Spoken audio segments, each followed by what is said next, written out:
Gardez-vous. Immobile. Bientôt. Centre.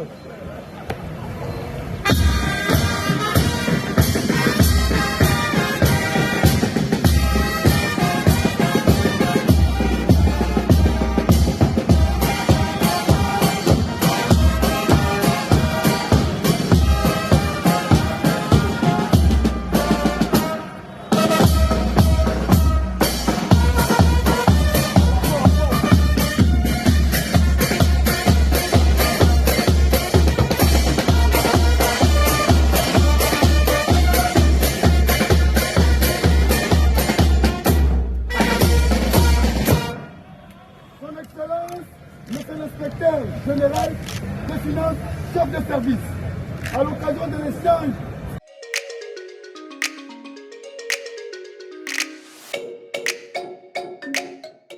Nous avons participé en tant que co-organisateurs, donc l'IGF et la société civile. L'IGF a bien voulu, a décidé d'impliquer la société civile et pour être bref, la séance d'aujourd'hui a été didactique. Pourquoi? Parce que l'IGF nous a livré la profondeur de sa tâche et de sa mission. A fait un appel, a lancé un appel, c'est ce que nous faisons tous les jours, nous en tant que société civile, à l'appropriation du souverain primaire, de la manière dont l'État est géré, et surtout en ce qui concerne les finances. L'IGF montre, avec brio d'ailleurs, comment la corruption est liée au sous-développement. Et un pays qui a cette vocation de pouvoir se développer comme la RDC, avec les richesses dont nous régorgeons, est miné et complètement laminé. Pourquoi? Parce que la corruption s'est installée. La corruption chasse la bonne gouvernance. Et maintenant, il faudrait faire de la lutte contre la corruption une affaire culturelle. C'est-à-dire, elle doit s'incruster dans notre mentalité. Et nos jeunes étudiants, nos enfants, doivent grandir avec ça. Pourquoi? Parce que la corruption, c'est d'abord un phénomène, un fait des sociétés, mais rétrograde bien sûr.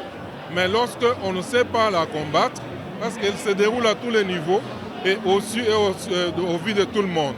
Et l'attitude que les uns et les autres nous réservons ou nous affichons vis-à-vis de la corruption fait que nous apportons de la vigueur, nous apportons de l'eau au moulin de cette corruption. Et pour y mettre fin, afin que tout le monde se retrouve bien sûr, toute la communauté, toute la nation, il faudrait que chaque Congolais prenne l'engagement de lutter contre la corruption. Et c'est ça le message de l'IGF de ce jour, adressé aux étudiants et dont nous saluons l'attitude et l'engagement parce que massivement, nous avons l'impression que les étudiants vont devoir s'impliquer. Et nous, en tant que société civile, nous pensons que c'est une très bonne chose et la culture ou la meilleure culture commence là où se développent, où s'expriment les nouvelles formes de son expression, de son expansion. Il fallait commencer aujourd'hui et je crois que le signe ou le symbole de commencer à partir de l'université est très significatif, mais nous allons répandre cette expérience un peu partout parce qu'en tant que société civile, nous semons à tout vent. Et avec l'IGF, nous pensons que au bout d'une année, de 2 années, le peuple congolais sera lui-même champion de la lutte contre la corruption et le pays va voir son budget monter en valeur exponentielle, pourquoi pas un budget assez consistant, à 2 chiffres bien sûr, tel que nous souhaitons. C'est ce qui permettra que les fonctionnaires soient payés, notre armée soit bien outillée, parce que nous sommes en pleine guerre. Il nous faut une armée avec un effectif assez important et du matériel adapté. Et tout cela dépend de la lutte ou de l'attitude que nous allons afficher ou de notre engagement à lutter contre la corruption. Je vous remercie.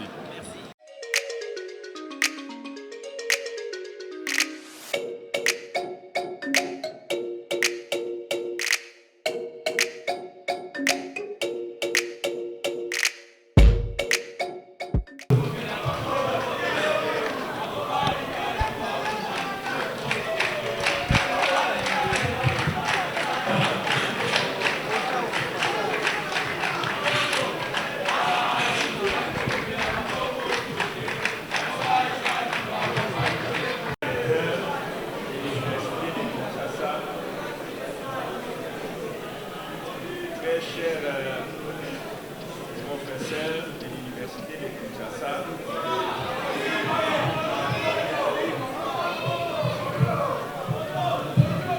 messieurs les recteurs de l'Université de Kinshasa et très chers membres du comité de gestion de l'Université de Kinshasa, mesdames et messieurs les professeurs de l'Université de Kinshasa, très chers camarades pauvres,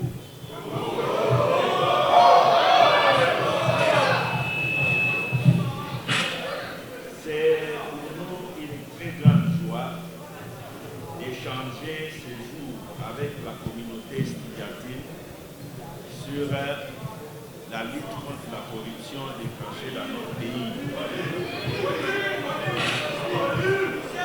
J'aimerais demander, avec votre autorisation, parce qu'il est question que nous puissions parler de l'état des lieux de la corruption dans notre pays, des missions confiées à l'Inspection générale des finances face à cet état des lieux, des stratégies que l'Inspection générale des finances a mises en place pour combattre la corruption et les détournements, et enfin les résultats auxquels nous sommes arrivés aujourd'hui.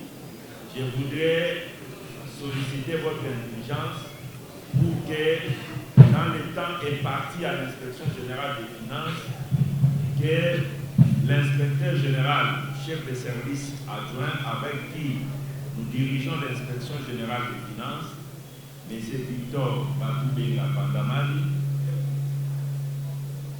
économiste de formation et un ancien de l'Université de Kinshasa, sorti de la faculté des sciences économiques en 1984, puisse venir brièvement vous présenter l'inspection générale des finances en quelques mots. Et comme ça, je reviendrai pour vous donner un état des lieux de la corruption dans notre pays, les missions qui ont été confiées à notre service et les stratégies que nous avions mises en place et les résultats auxquels nous sommes arrivés. Merci.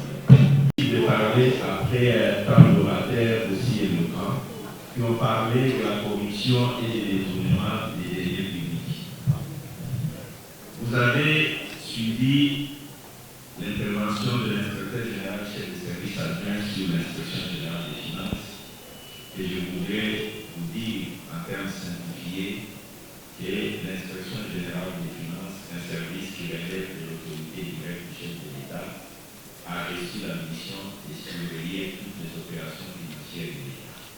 L'État étant compris comme étant le gouvernement, le Parlement, le Sénat, les provinces, les établissements publics, les entreprises du portefeuille de l'État, les services publics et les entités territoriales décentralisées.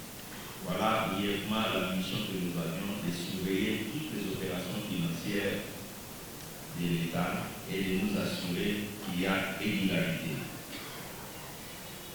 Je voudrais, pour ma part, vous dire que tout ce que nous sommes en train de vivre aujourd'hui comme fléau, comme misère, c'est la conséquence des détournements des deniers publics. Si nous sommes aujourd'hui sans les routes, sans les hôpitaux, sans les bonnes infrastructures, rassurer que ce sont les détournements des deniers publics et la corruption qui nous ont amenés à cet endroit. Je voudrais également que vous soyez rassurés que vous n'avez pas d'avenir dans un environnement aussi corrompu. Notre engagement ferme dans la lutte contre la corruption et les détournements des deniers publics, c'est tout simplement l'engagement d'un parent qui voit ses enfants rester dans un environnement aussi néfaste, où c'est le plus fort qui fait sa loi, où on ne sait pas comment on est engagé pour travailler, où on ne sait pas comment se retrouver. Voilà notre engagement. Je n'aimerais pas laisser mes enfants, je n'aimerais pas laisser mes jeunes frères, je n'aimerais pas laisser cette génération dans cet environnement aussi pourri. Si nous ne nous mettons pas ensemble tous pour combattre le détournement des deniers publics et la corruption, le pays ne va que s'enfoncer. Nous n'avons aucune chance. Voilà pourquoi nous devons être debout. Détrompez-vous. Les détournements des deniers publics sont à la base de la situation de la misère généralisée qui a caractérisé la vie des Congolaises et des Congolais. J'aimerais rapidement vous donner les conséquences avant que vous puissiez comprendre l'état des lieux de la corruption et des détournements, les missions que nous avions eues pour combattre ces phénomènes, les stratégies que nous avions mises en place et les résultats auxquels nous sommes arrivés. Je voudrais vous sensibiliser pour que vous puissiez comprendre que les détournements des deniers publics et la corruption entraînent l'aggravation du sous-développement collectif. Et vous ayez ça à l'esprit. Ayez à l'esprit que les détournements des deniers publics et la corruption entraînent un semblable enrichissement pour une minorité et un appauvrissement pour la majorité. Et nous ne pouvons pas accepter continuellement de vivre dans un tel environnement. La détérioration des infrastructures collectives de base, les routes, les écoles, les hôpitaux, les universités, l'éclairage public, les aéroports, c'est la conséquence des détournements des deniers publics. Je peux vous dire qu'il y a des routes que vous voyez dans notre pays, à Kinshasa, qui chaque 2 ans bénéficient des financements publics, mais sur le terrain, ces routes n'ont jamais connu un début de réhabilitation. On ne peut pas avancer dans un tel environnement. La corruption et les détournements des deniers publics est à la base du chômage généralisé que le pays connaît. Vous savez, l'État ne peut pas être seul ou en grande partie générateur d'emplois. Les emplois, moi, je crois fermement que les emplois sont l'œuvre des initiatives privées. Et pour cela, il faudra que nous soyons dans un environnement économique où il y a l'amélioration du climat des affaires, c'est-à-dire la facilité de faire des affaires sans trop de tracasserie, que l'investissement privé puisse se développer et créer des emplois. Dans un environnement corrompu, où les opérateurs économiques ne savent pas comment avoir un marché public, vous vous réveillez un matin, vous voyez les concurrents aller un gros marché, vous ne savez pas comment il est arrivé. Ce sont les plus habiles à corrompre qui attrapent, qui arrachent tous les marchés publics. Dans un tel environnement, les personnes civilisées ne peuvent pas venir. Et nous avons l'aggravation du chômage parce que vous n'aurez pas de véritables investissements créateurs d'emplois. Aujourd'hui, donc, le chômage qui caractérise notre jeunesse, vous devez savoir que c'est la corruption et le détournement des deniers publics qui sont à la base de ces phénomènes. La corruption et les détournements, au moins 9 bandits. Des bandits. Excusez-moi d'être aussi direct. Quelle responsabilité, quelle inconscience pour tout un pays, quelle inconscience. les gens considéraient que c'est leur droit arriver aux affaires, de considérer que les fonds publics, c'est leur argent. Nous devons nous lever. Nous devons nous lever pour combattre les détourneurs, pour combattre ces délinquants financiers, pour combattre ces bandits financiers, pour combattre ces criminels financiers. Notre survie à tous et l'avenir de nos enfants en dépend. Bien sûr, il y a eu quand même des personnes honnêtes que nous avions rencontrées, des personnes de valeur. Je ne dis pas que tous ceux qui sont passés n'étaient pas des gens de valeur. Il y a eu quand même des gens de valeur que nous avions rencontrés, mais généralement, nous ne sommes pas sérieux. On se demande comment les gens qui tiennent des discours publics aussi sérieux, aussi captivants, peuvent être des prédateurs à ce niveau-là. Comment ils peuvent être des prédateurs jusqu'à ce niveau-là?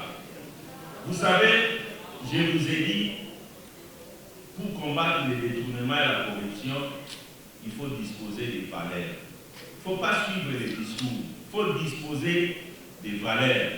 Dans ces pays, plusieurs fois, on a fait des discours de lutte contre la corruption. On a prétendu qu'on a dans les programmes politiques qu'on lutte contre la corruption. Moi, j'ai 34 ans d'expérience dans la lutte contre le détournement des deniers publics à l'expression de la défense. C'est pour moi une période historique parce que c'est la première fois que je vois une volonté politique exprimée est une volonté politique réelle. Le combat que nous menons aujourd'hui à l'inspection générale des finances pour lutter contre les détournements des deniers publics ne pouvait pas être possible s'il n'y avait pas une volonté politique de la part du chef de l'État. Et nous menons parce que nous, je disais,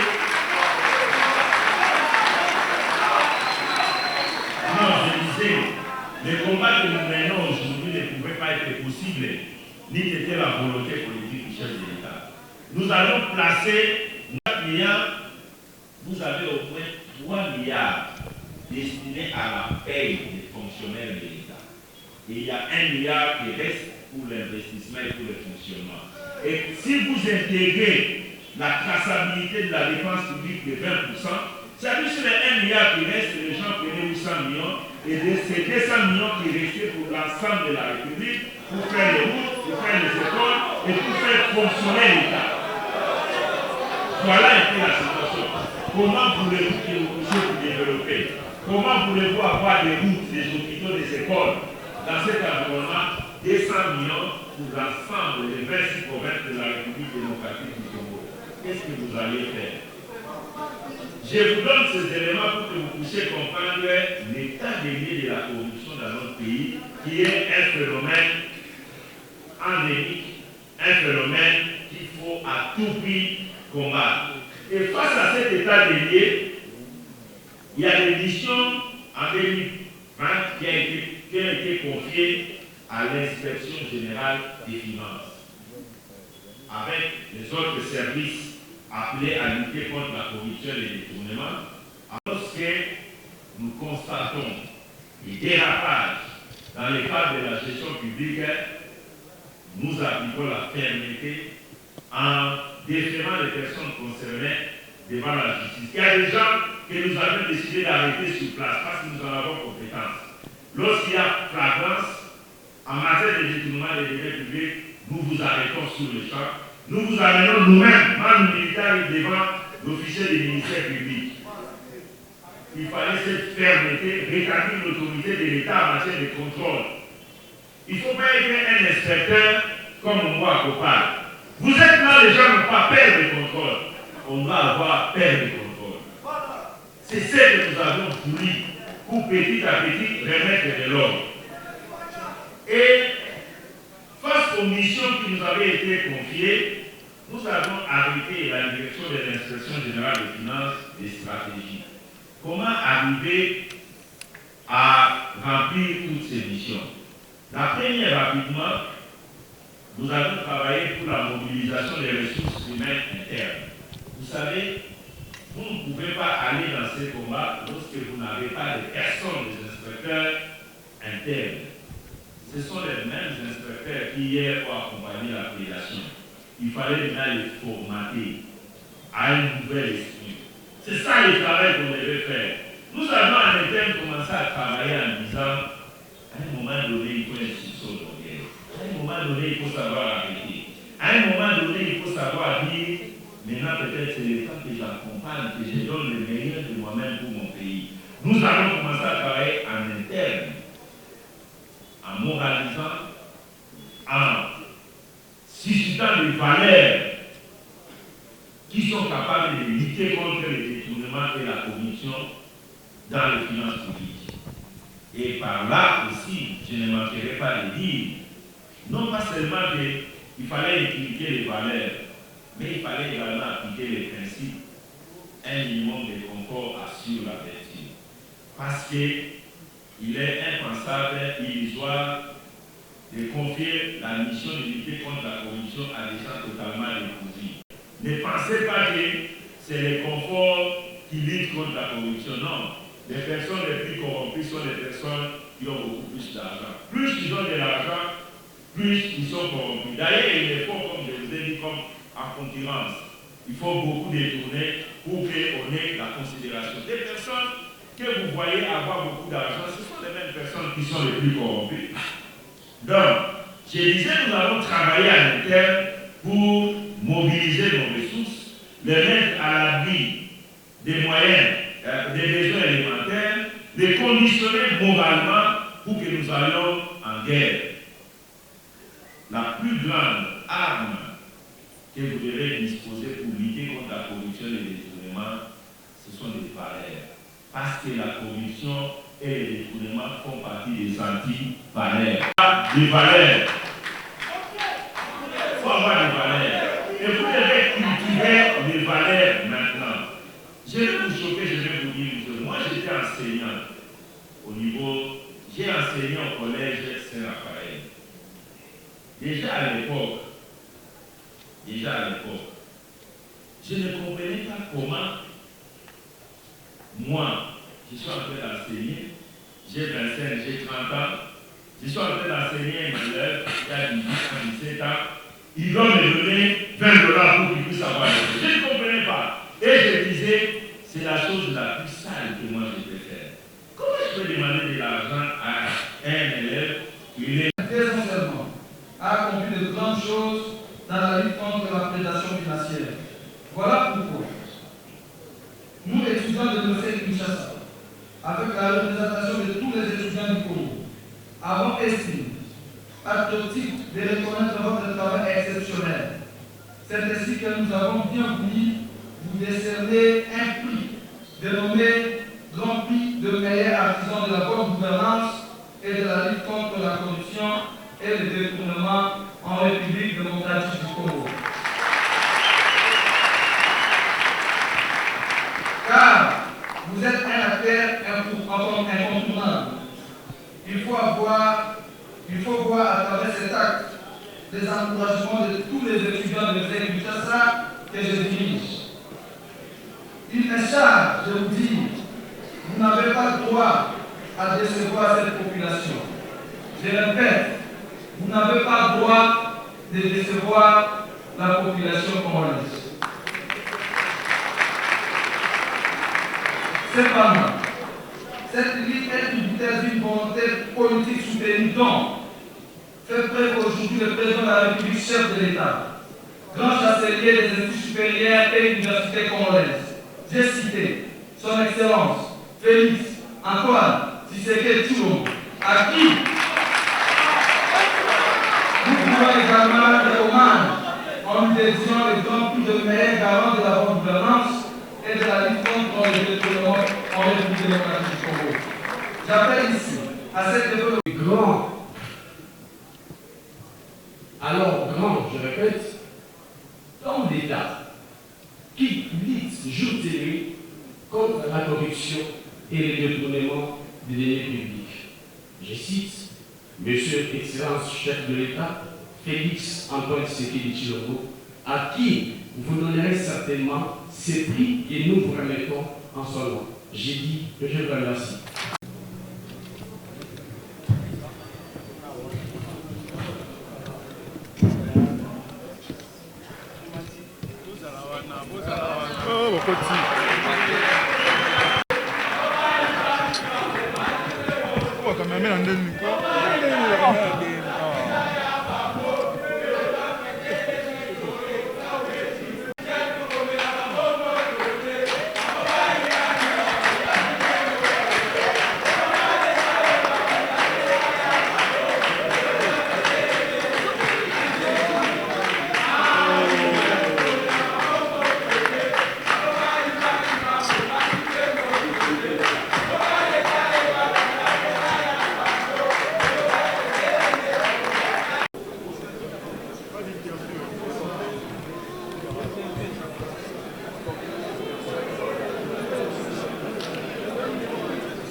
Toutes nos excuses.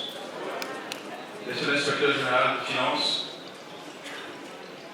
monsieur les membres de la délégation, monsieur le recteur de l'université de Kinshasa, monsieur les membres du comité de gestion de l'université de Kinshasa, distingués invités, camarades étudiants, nous avons le plaisir de vous présenter les programmes. Après l'hymne national, ce sera le nom de monsieur le recteur, le professeur Jean-Marie Kayemé. Après, c'est le professeur Chipi Wola qui prendra la parole. Après ça, nous aurons la première présentation par l'honorable Patricia Pamba sur la corruption, champ d'application, dispositions légales nationales et internationales. Deuxième présentation, ce sera le professeur Luzolo Bambidessa sur le phénomène de la corruption appliquée au Congo. Troisième présentation sera maître Jean-Claude Catédé sur l'importance de l'appropriation par la communauté universitaire de la lutte contre les antivaleurs dans la gestion de la chose publique. Et après, ça deviendra le tour de l'inspecteur général des finances, chef de service, M. Gilles Aligété. Je sais que tout le monde est là en train d'attendre qu'est-ce que cet édifice qui combat la corruption va pouvoir nous dire. Après, ça sera le moment d'échange. Il y aura un mot du coordonnateur des étudiants, mot de remerciement de M. le recteur de l'université de Kinshasa, et ça sera à la fin de la cérémonie. L'autorité partie nationale des universités. Sans plus tarder, je respecte les invitons, M. le recteur Jean-Marie Kayemé, à prendre la parole. De gestion, camarades étudiants. Oui, cette activité a été réellement voulue par l'université de Kinshasa qui ce jour accueille cet édifice. Ceux qui ne le savaient pas encore l'apprendront comme moi aujourd'hui. L'inspecteur général est un produit de la faculté de sciences économiques.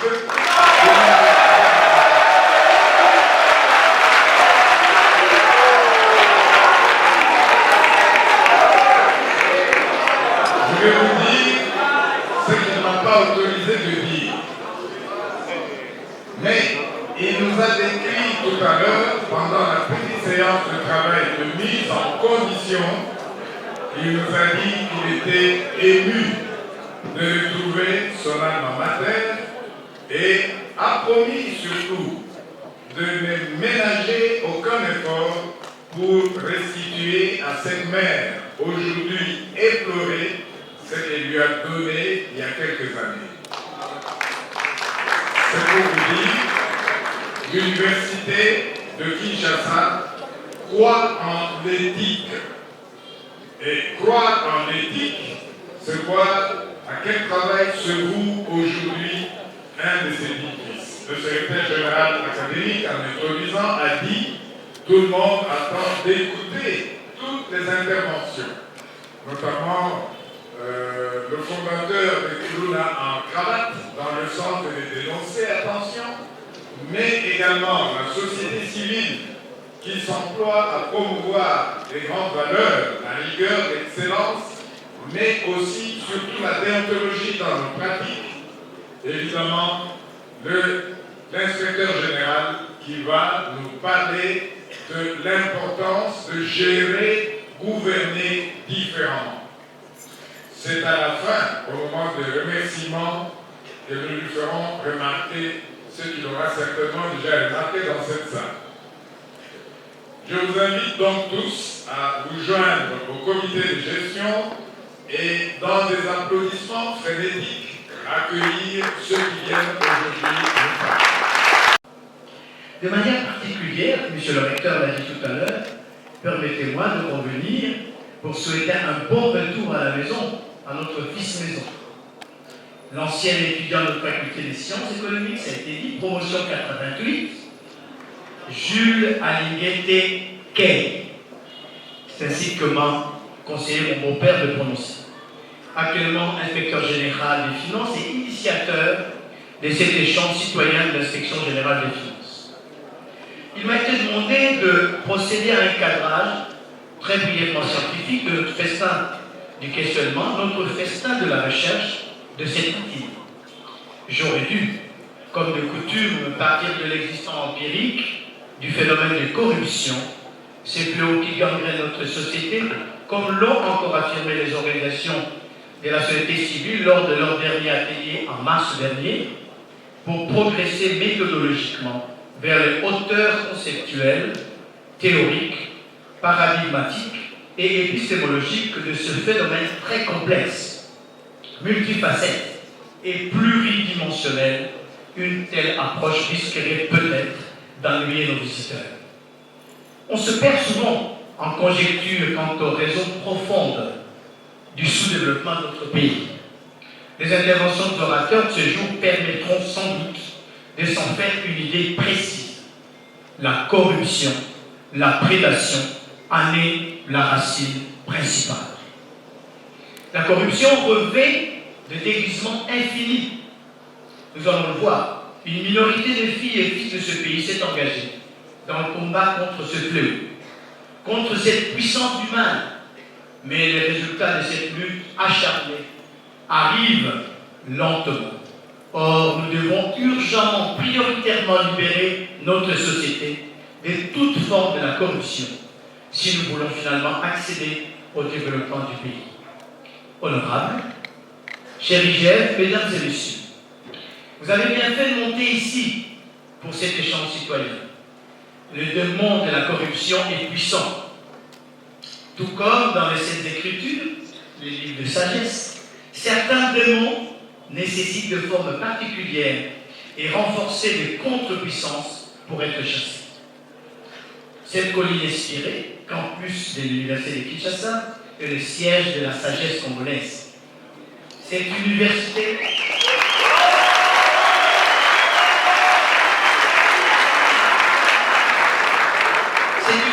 je disais, le siège de la sagesse congolaise, cette université est l'industrie des solutions aux problèmes qui tracassent la société, notre pays. La colline servait déjà, vous savez, à l'époque précoloniale, au chef Makoko de Kinshasa, dont le siège royal était en Banzaleba, de lieu de repli pour réflexion intense lorsque certaines questions venaient à perturber sérieusement la quiétude de la cité. Je vous remercie donc d'être venu jusqu'ici à la colline inspirée pour discuter des méthodes de notre prochaine très probable coopération, de vos besoins scientifiques et spécifiques, et découvrir avec vous les solutions que nous proposerons dans le cadre de cette guerre contre la corruption, cette guerre que vous menez, que bien entendu nous devons soutenir sans réserve, sous toutes ses formes et dans tous ses états. Il ne s'agira pas de solutions miracles, mais des solutions éprouvées par des chercheurs, à partir des évidences scientifiques et des approches réalistes pour régler ces problèmes qui minent notre pays à tous les niveaux, de bas en haut, dans le monde politique, mais également dans le monde non politique, à l'université et ailleurs. À partir de ce débat citoyen, soyez rassurés que nous allons ouvrir un axe de recherche. Et ce sera désormais le travail de tous nos chercheurs, chers invités, seniors, juniors et aspirants, nos étudiants, de continuer à pourchasser la corruption, les corrompus et les corrupteurs, partout où ils se trouvent et où ils essaieront de se camoufler.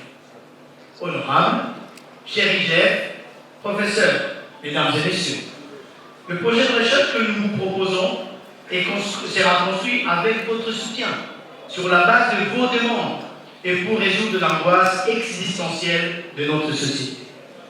Je fais ici allusion au plan pour les futurs besoins exprimés pour soutenir le renforcement des institutions de la République et les réformes relatives à la bonne gouvernance que le gouvernement, sous la responsabilité de son Excellence, Monsieur le Président de la République, chef de l'État, a entrepris. Au cours des jours à venir, avec la bénédiction de Monsieur le Recteur et du comité de gestion, nous allons instruire nos centres de recherche de développer une approche globale, holistique et citoyenne visant à lutter contre le crime économique, contre la corruption, le blanchiment d'argent et le financement du terrorisme en s'appuyant sur la mise en œuvre de standards que vous allez nous rappeler, donnant lieu à une assistance technique auprès de vos différentes institutions.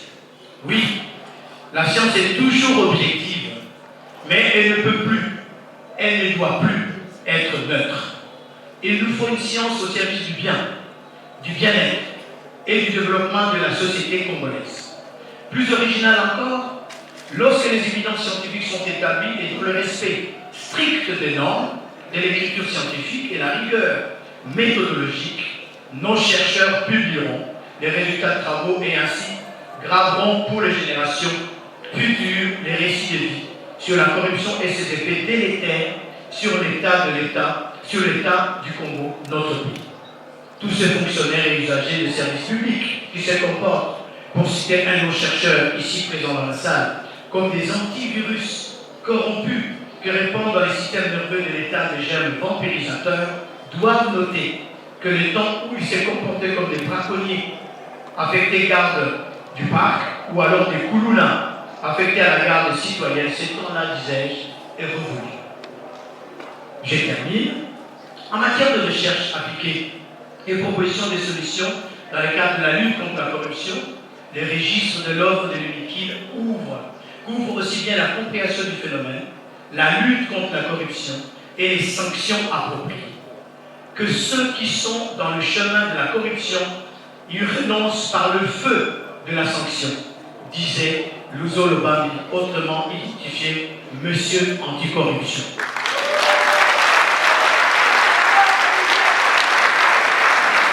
L'autorité, à notre volonté de collaboration et à notre détermination à obtenir des résultats. Nous irons de l'avant en tirant parti de notre expérience, mais en sachant qu'il est urgent de transformer la lutte contre la corruption en axe de recherche et prioritaire à l'Université de Kinshasa.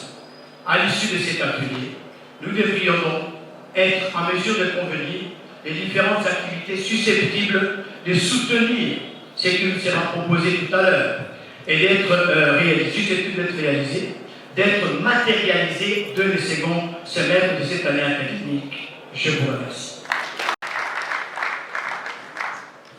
L'inspecteur général des finances, chef de service, Gilles Alinguet-Tekei, sans vous manquer de difficulté pour pouvoir le présenter. Mais vous devez savoir,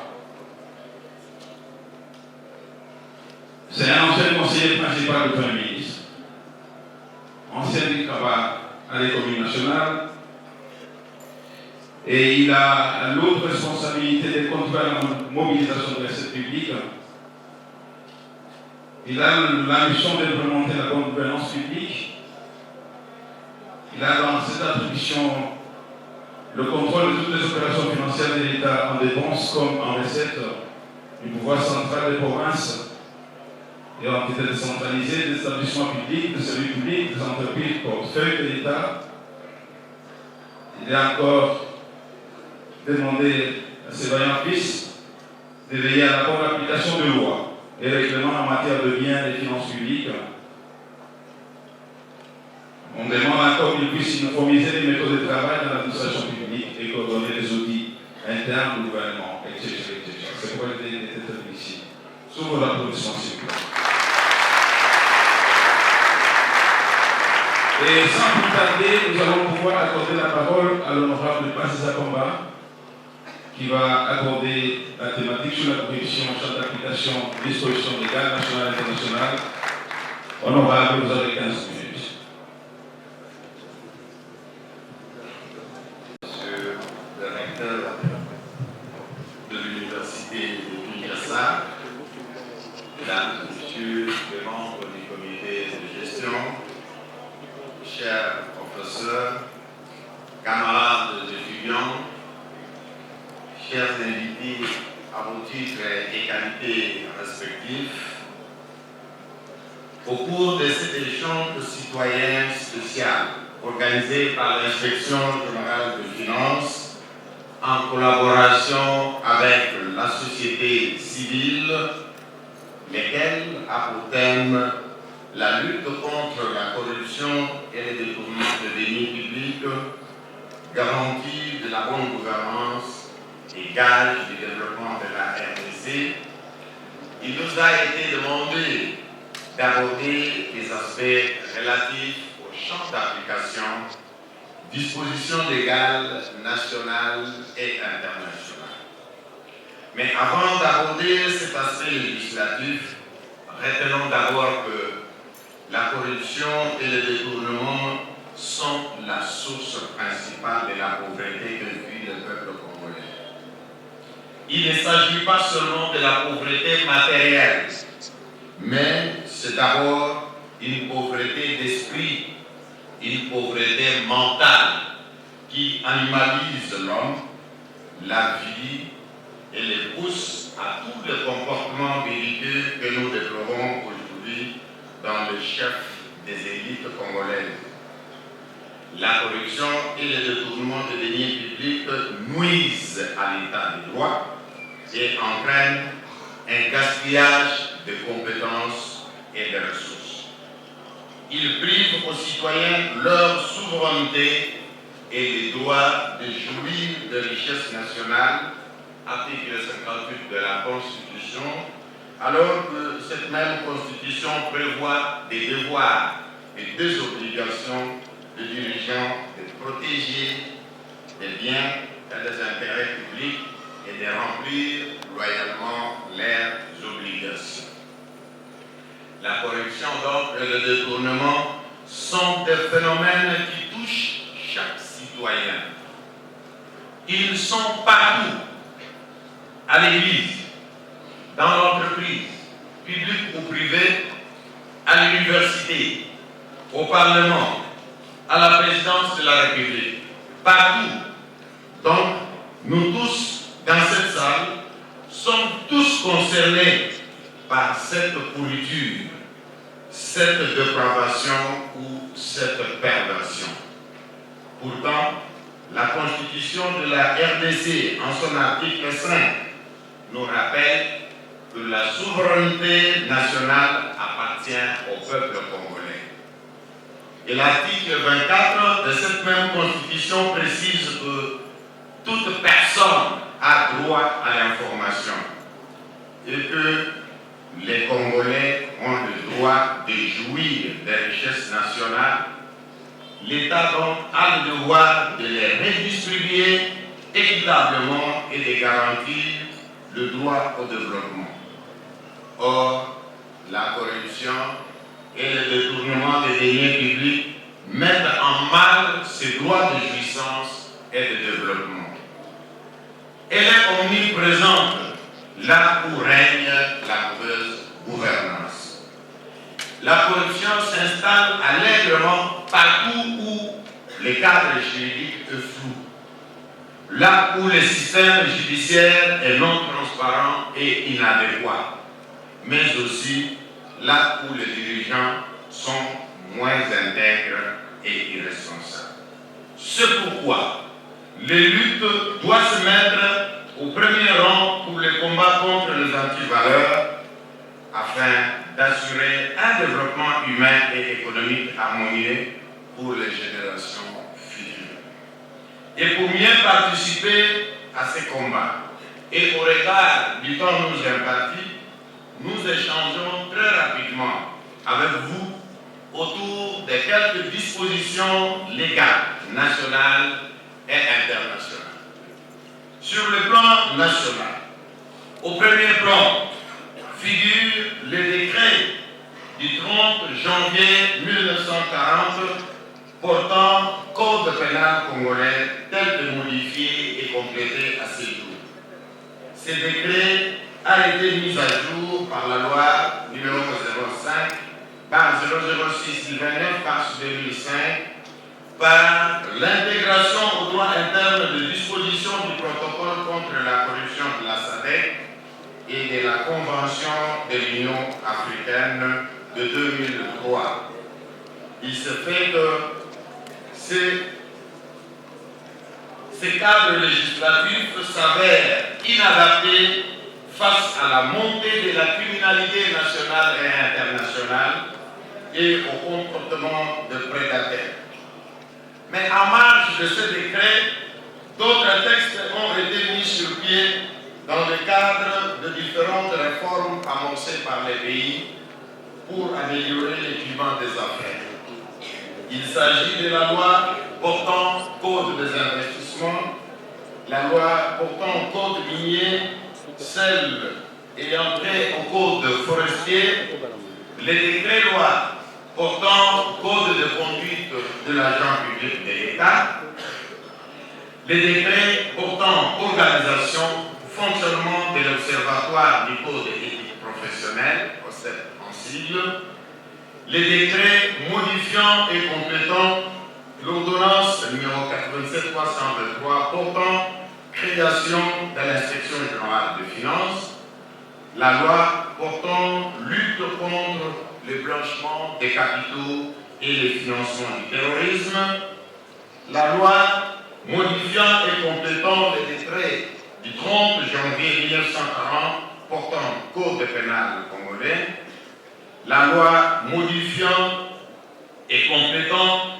les décrets du 6 août 1959 portant Code de procédure pénale congolaise, la loi autorisant la ratification par la RDC de la Convention des Nations Unies contre la corruption, les décrets numéro 020 portant organisation, fonctionnement d'une cellule nationale de renseignement financier en sigle CNRF, et en 2010, les décrets portant création, organisation de la commission interministérielle d'audit et de bonne gouvernance, mais aussi la loi relative au marché public. Il y a également les décrets.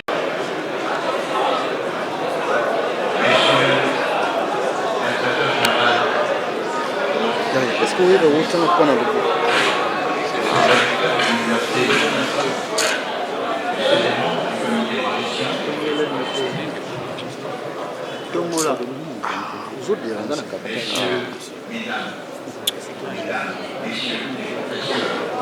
Chers collègues,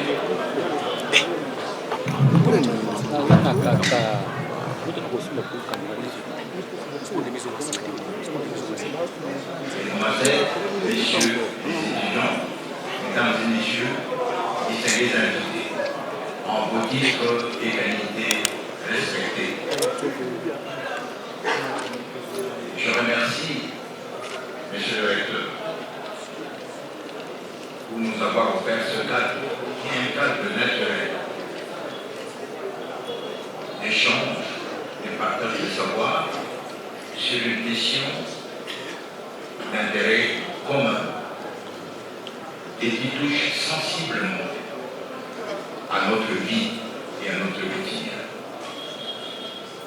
Je remercie particulièrement l'inspecteur général chef des services du Niger qui s'est engagé farouchement dans ce combat, un combat que je connais.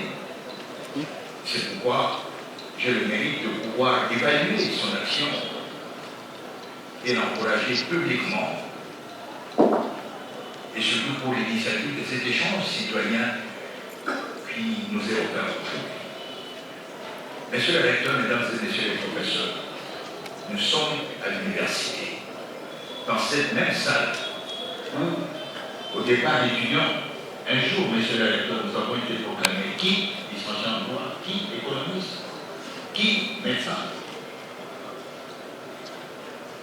savoir de l'université en train de nous adresser à notre population.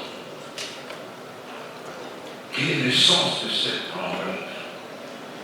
C'est l'interpellation de notre qualité d'enseignant. Le pourquoi. Qu'est-ce que nous faisons à l'université?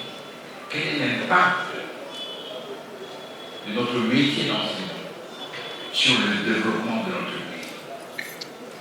L'IGF a à juste titre raison de nous interpeller. Et donc, pour ces 15-20 minutes qui me sont accordées, je vais m'exercer assez rapidement pour dire l'essentiel. L'essentiel plus que pour un enseignement d'une année. Parce que parfois dans la vie, 5 minutes de vérité valent mieux que parfois toute une vie de mensonge.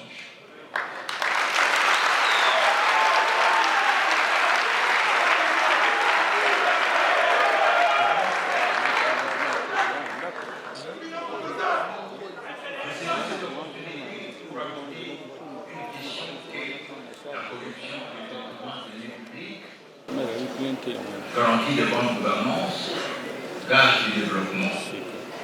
Question épineuse, mais une question qui nous interpelle beaucoup. Ah, c'est quoi? Monsieur le recteur, l'état de notre salle de promotion. Vous l'avez dit vous-même que quand nous étions étudiants, quand nous terminions, nous sommes interpellés. C'est aussi un effet de la corruption. Finalement, pour aller méthodiquement, je vais aborder rapidement 5 points. La définition de la corruption et la bonne gouvernance,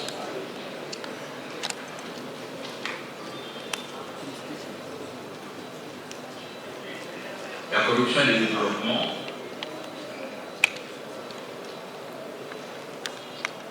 et ce que je considère comme étant une piste de solution. Avant de conclure, primo, la définition. Monsieur le recteur, mon prédécesseur a parlé du cadre légal et normatif de la corruption.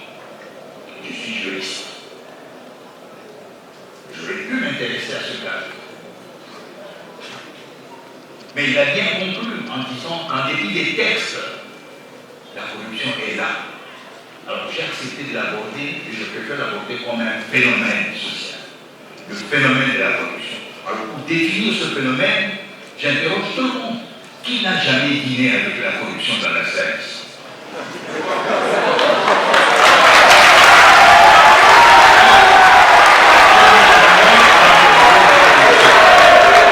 On a eu du mal à définir la corruption. Et la définition de la corruption des termes élargis sont des pratiques semblables aux infractions assimilées, sanctionnées par la présente loi. C'est la loi de 2005. Mais la corruption, en réalité, c'est un abus de pouvoir et un abus d'autorité. Quelqu'un utilise sa fonction, sa position pour se faire payer.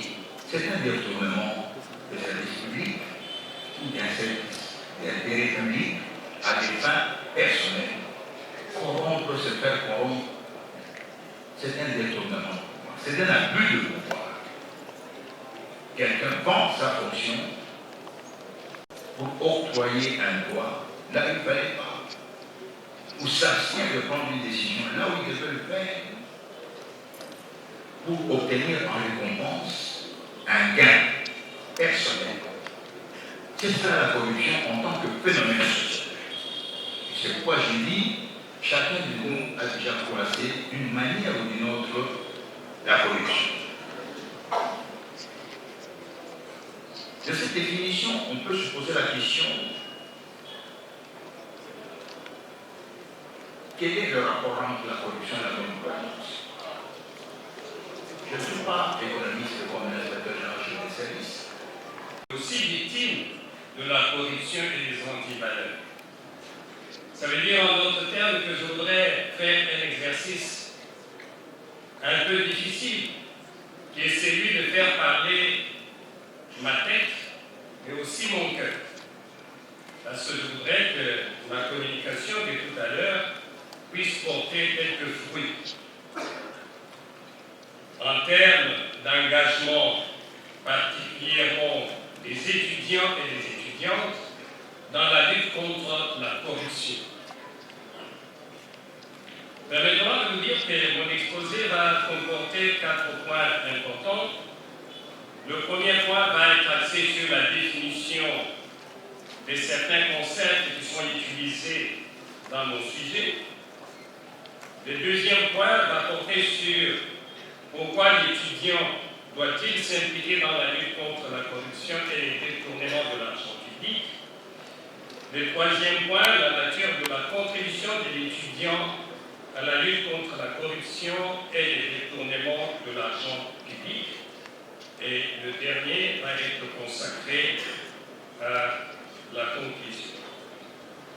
Si je n'arrive pas à terminer, je suis persuadé que cette communication fera peut-être l'objet d'une publication dans une revue ici à l'Université de Kinshasa, ce qui va être une très bonne chose.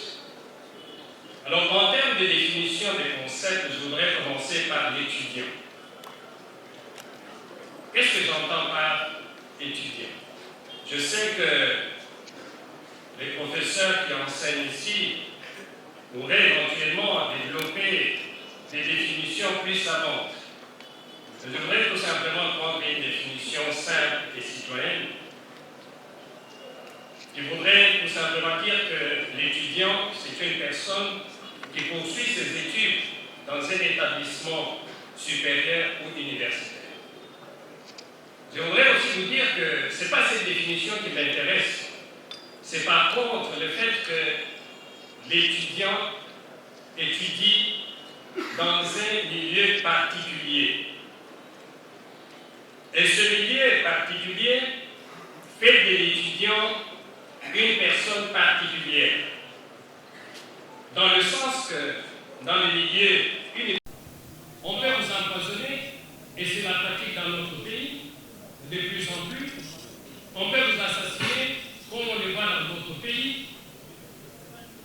Et donc, nous devons comprendre que nous donnons des coups, mais nous subissons, ou nous subirons aussi des coups. Et c'est pour ça que la lutte contre la corruption n'est pas quelque chose de facile. Je suis content que nous soyons nombreux ici.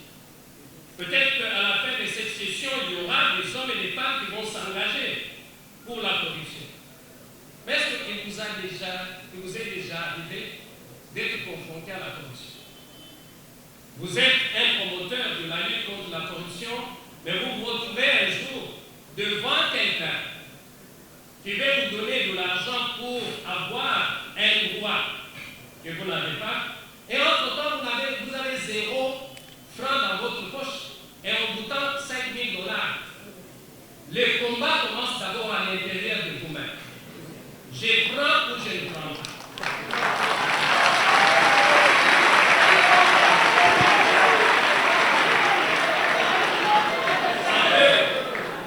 Ça peut être un professeur.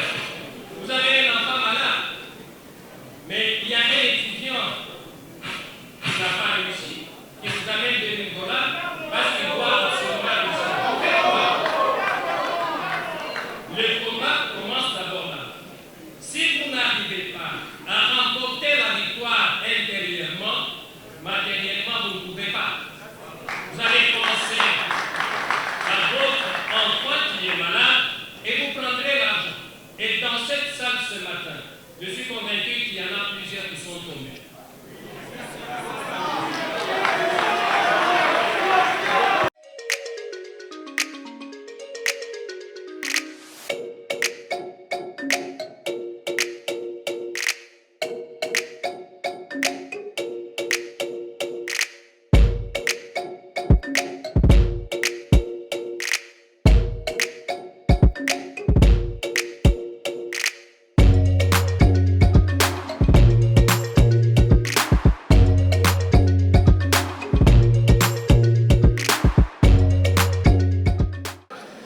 futur des pays, le futur de ce Congo demain, c'est nous. Et nous devons vraiment s'élever pour barricader le passage à ces délinquants financiers. À part cela, il nous a également enseigné, en tant que jeunes, en tant que futur cadre demain, nous devons savoir comment gérer. Nous devons savoir comment distinguer ce qui est de l'État et ce qui est à nous. Oui, comme je viens de souligner dans mon discours, les avancées sont tellement avérées. Puisque moi, aujourd'hui, à l'Université Kinshasa, je fais 7 ans. Et c'est le 2 ans passé que j'ai attendu de l'IGF. Pendant tous ces temps que je suis étudiant, je n'ai jamais attendu parler de l'IGF. Et pour cela, nous, étudiants à l'Université Kinshasa, nous les soutenons, nous les encourageons à continuer cette lutte. Nous savons que cette lutte n'est pas facile, mais il faut continuer. Et nous l'accompagnons, nous les soutenons. Et qu'est-ce que du cadre législatif national et international sur la lutte contre la corruption? Vous savez que les décrets de 1940 aujourd'hui apparaît comme un texte incomplet par rapport au combat sur la lutte contre la corruption.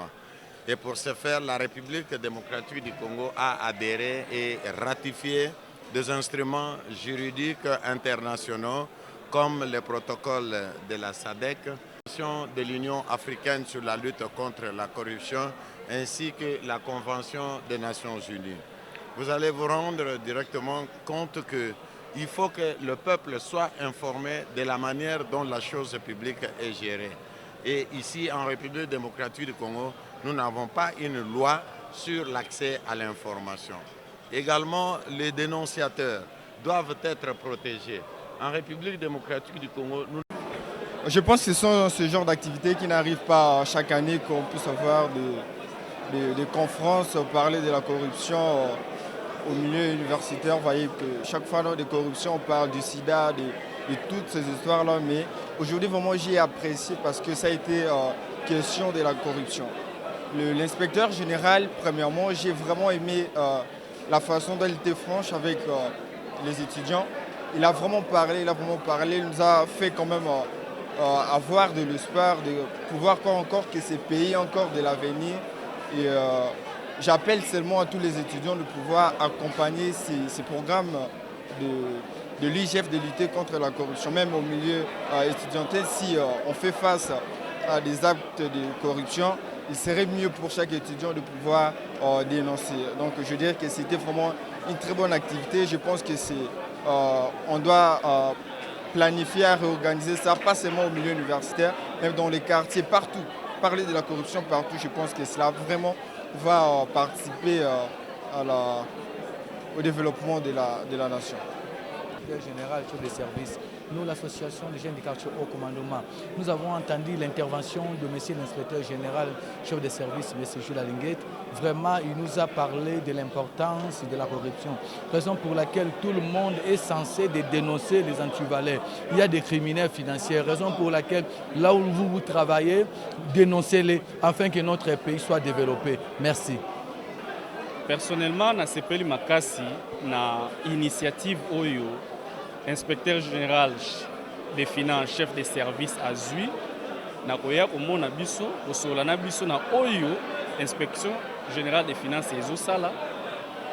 Personnellement, et sepeli biso parce que toyeba kité, toyoka kaka et puis a expliqué malam ndenge nini yo sala. Et puis epesi biso pe maele ya ko initier pe ba action oyo ezo contribuer na lutte contre le détournement des fonds et puis biso makoki ya ko sensibiliser pe bato mususu o ba yebite parce que eza initiative moko malam oyo ezo sunga mboka na biso na ko lutter pona mambi matali corruption et ko ba ko continuer les sous et donc eza initiative moko to sepe nango makasi surtout biso awa na Inikin na ba makambo wana ezosala ezali palpable ndenge touti koyoka ngo esepelisi biso makasi ba avancer wana mais tolingi likolo ya ba avancer wana matérialisation nango emonana parce que soki olobi to mobiliser boye effectivement eza bongo mais il faut tout le monde oyo ezosalema sur terrain qui effectivement mbongo oyo eza mobilisé et sali musala songolo pakala donc eloko biso tozozela eza yango wana mais na oyo IGF azosala tosepe nango makasi tolingi c'est bon.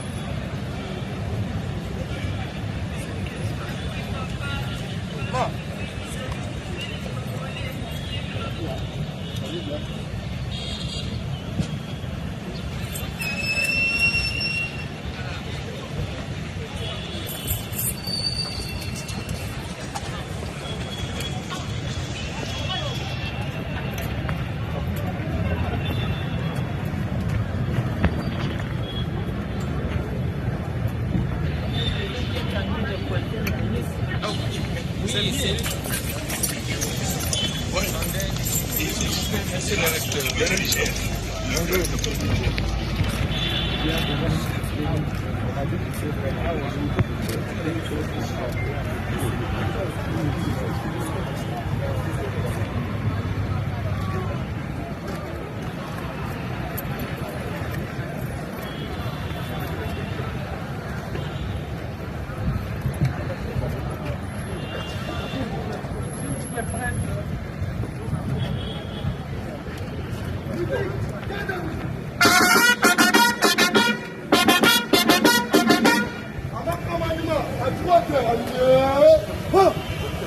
Gardez-vous.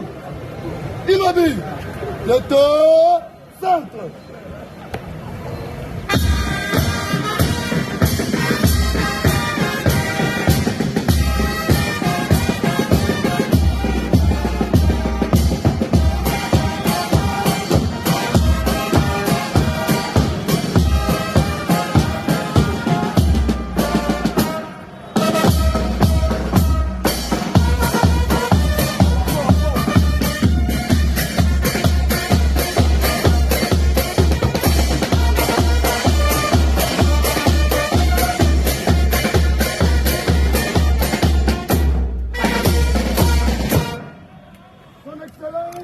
Monsieur l'inspecteur général des finances, chef de service, à l'occasion de l'échange de l'Union africaine sur la lutte contre la corruption ainsi que la Convention des Nations Unies.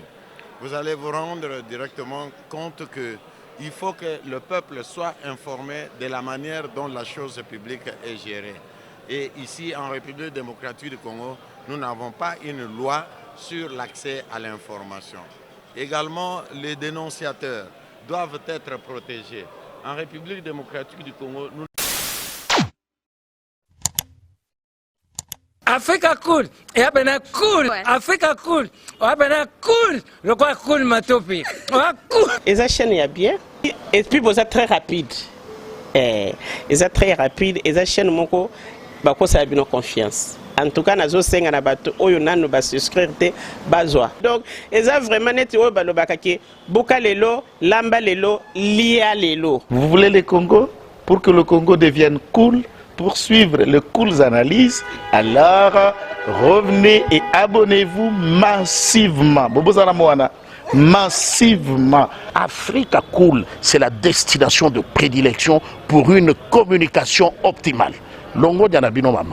Africa Cool Télévision est une chaîne qui est en train de réunir toutes les tendances. Donc les chrétiens s'y retrouvent, les païens s'y retrouvent, les politiciens s'y retrouvent, les femmes ménagères s'y retrouvent. Donc Eza Eloro na biso to sepe la ranango, yango chaque fois son aye na Kinshasa, il faut namona Africa Cool. Et au monde de la chaîne Oeza impartial. Le rôle de Babino, vous méritez le soutien de la population ainsi que des institutions compétentes.